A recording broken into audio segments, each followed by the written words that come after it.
네, 뉴스워치 2부 시작하겠습니다. 땅콩 회항으로 문매를 맞았던 조현아 전 대한항공 부사장에 이어서 이번에는 조현민 대한항공 전무가 광고 대행사 팀장 얼굴에 물을 뿌렸다는 논란이 불거졌습니다. 또다시 불거진 갑질 논란에 대중들의 시선이 싸늘합니다. 관련 소식 이수희 변호사와 함께 짚어보겠습니다. 어서 오십시오. 네, 안녕하십니까? 네, 글쎄요, 이런 일이 또 불거져서 일단 상황부터 좀 파악을 해봐야겠네요. 광고 대행사 팀장 얼굴에 조 전무가 얼굴을 뿌렸다. 일단 이런 맥락인데요. 어떤 일입니까? 이제 광고 대행사에서 그 대한항공에서 출항하는 이제 영국 요즘에 그런 광고 많이 나오죠. 그래서 네. 영국의 좋은 풍경들을 뭐 아무래도 이제 광고하는 것 같아요. 그래서 여러 곳에서 찍어 오라고 했는데 예. 아마 결과물이 좋지 않았던 것 같습니다. 그러니까 조현민 상무가 굉장히 화를 내면서 예.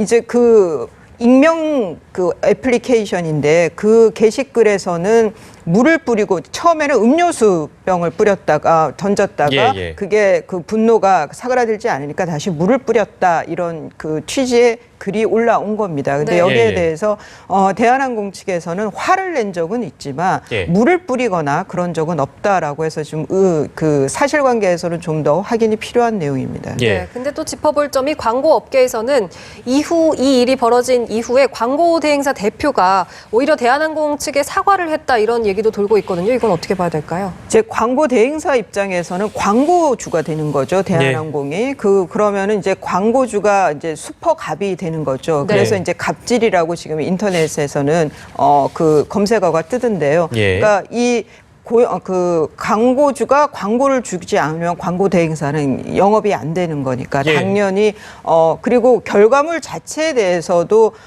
그러니까 이제 그 뭐 물을 뿌리고 하고 이런 거는 100번 잘못한 거지만은 폭행이지만 그 광고 대행사에서 그 컨펌을 받기 위해서 가지고 갔던 결과물이 그 광고주에게 제대로 그 결과물이 좋지 않았던 거에 대한 사과였던 것 같아요. 그런데 그 결과물에 대한 사과 이전에 그 광고 대행사 소속 직원이 그런 수모를 겪고 폭행을 당했을 때는 좀 회사가 나서서 막아주는 것이 필요했는데 이거 워낙 그 광고주와 대행사라다 이런 관계이다 보니까 대행사에서는 아무 얘기를 못한 것 같습니다. 지금 안 그래도 방금 잠깐 언급을 해주셔가지고요.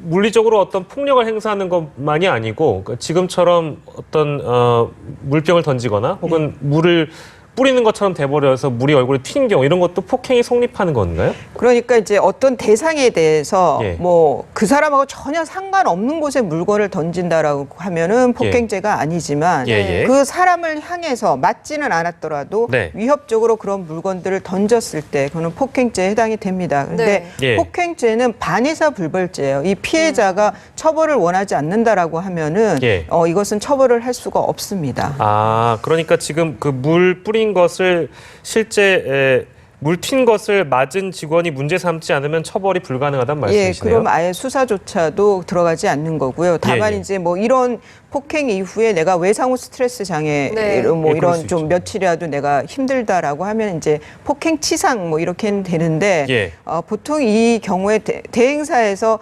사과까지 했다는 태도로 봐서는 그 뭐 이것이 사실이라면 물을 뿌리거나 이런 것이 사실이라고 했을 때 그 직원이 처벌을 해달라라고 적극적으로 나서기는 어려울 걸로 보입니다. 글쎄요, 굉장히 조심스러운 상황일 것 같은데요. 광고 대행사도 그렇고 다시 한번 정리하자면, 그러니까 대한항공 측은 지금 다 이게 사실이 아니라고 얘기를 하고 있는 건가요? 그러니까 화를 낸 거 맞고. 화를 낸 건 맞고.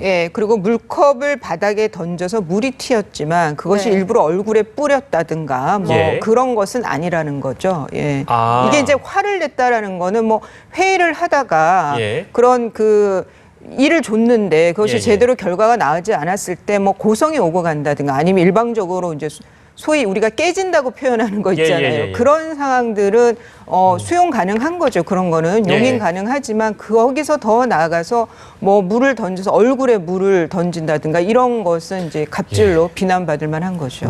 조현아 사장의 땅콩 회항 사건이 있은 지 몇 년이 지나지 않아서 동생까지 지금 갑질 논란에 휘말렸습니다. 아무래도 그렇기 때문에 대중들의 반감이 쉽사리 사그라들진 않을 것 같은데요. 그러니까 뭐 일각에서는 성격들이 대단한가 보다라고 이제 가볍게도 얘기하지만 예. 이것이 이제 그 재벌가에서 2세, 3세들이 경영에 일선에 나서면서 이런 일들이 이제 심심할 쯤 되면 조용할 쯤 되면 다시 이런 얘기들이 또 나오고 하는 예. 한 집안의 문제라기보다는 지금 좀 우리나라의 그 재벌가에서 좀 재벌 경제 그 기업들에서 이런 얘기들이 심심치 않게 나온다는 것은 좀 그 2세, 3세들의 그 교육이라든가 아니면은 좀 이 창업자들하고 다르게 고생을 모르고 소위 이제 뭐 금수저, 뭐 다이아몬드 수저라는 표현까지 하던데 네. 그런 그 배경에서 나오는 슈퍼 갑질 이것이 결국은 반기업 정서를 일으키게 만들고 네. 또 뭐 이런 것이 이제 우리 사회 전반적으로 끼치는 해악이 큰 것 같습니다. 네, 아무튼 이런 논란은 참 유감이라는 생각이 드네요.